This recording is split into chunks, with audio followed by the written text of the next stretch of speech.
अगर आप चाहते हैं जवाहरलाल रसीला एंटरटेनमेंट का ऑडियो वीडियो सबसे पहले आप तक पहुंचे तो हमारे चैनल को सब्सक्राइब करें और साथ ही साथ बेल आइकन के बटन को जरूर दबाएं। ग्राम पंचायत राज महासिंह हसौली से मुखिया उम्मीदवार रीना देवी जी का चुनाव चिन्ह चिमली छापर बटन दबाना है और भारी से भारी मतों से विजय बनाना है। रीना देवी जिंदाबाद जिंदाबाद जिंदाबाद। तेरो नहीं मिले तो ये है न मौका, हमहू देखे भैया बुता धोखा। ओ भैया तेरो नहीं मिला तो ये है न मौका, हमहू देखे भैया बुता धोखा। रीना देवी का देव जिताई, रीना देवी का देव जिताई। सुनू ये भौजी सुना हो भैया चिमली छापे मोहर लगाए। सुनू ये भौजी सुना हो भैया सुना हो भैया 8 नंबर बटन के दी हक दबाए। सुनू ये भौजी सुना हो भैया सुना हो भैया रीना देवी जी के सभी हक जिताए।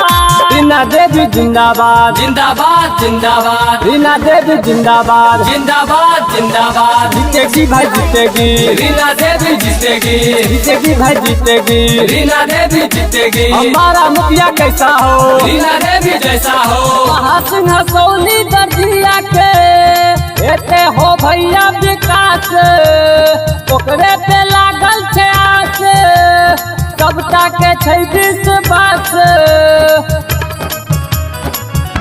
ओ भैया महासिंह हसौली दर्जिया के एते हो भैया विकास, ओकरे पे लागल छे आस, सबटा के छै विश्वास। रीना देवी के देव जिताई, रीना देवी के देव जिताई। सुनू ये काकी सुना हो काकाया चिमली छापे मोहर दिहक लगाए।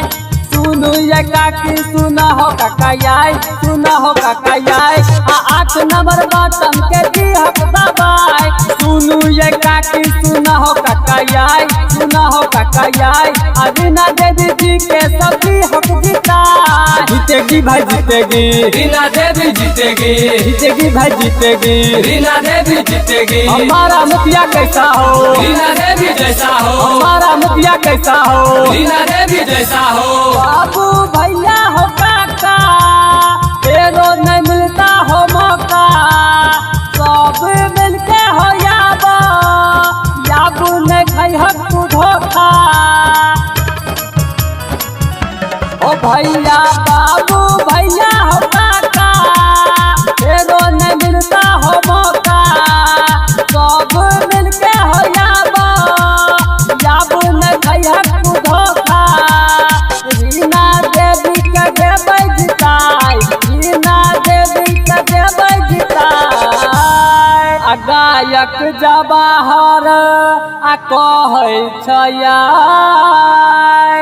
चिमली छाप पे मोहर दिहक लगाए।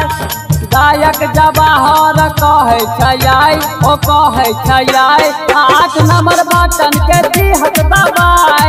गायक जवाहर कहै छया ओ कहै छया रीना देवी जी के सब प्रेजेंटेड बाय रसीला म्यूजिक।